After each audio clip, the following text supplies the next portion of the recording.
Hello everyone and welcome back to Techavro, and here we make tutorials on topics that might be helpful to you in one way or the other. And today I'm going to be showing you guys on how you can download Reels from Instagram. Not just Reels, like videos or anything.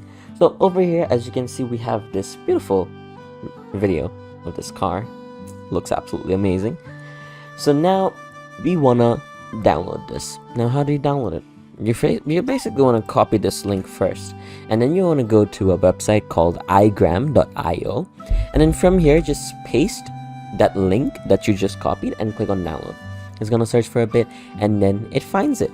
Now just click on download and there you go. So if I bring this video right over here, as you can see, it's downloaded now. So I hope you guys found this video helpful. If you did, please drop a like, and if you want to see more videos like this in the future, don't forget to hit that subscribe button as well as that notification bell. Thank you so much for watching. Bye bye.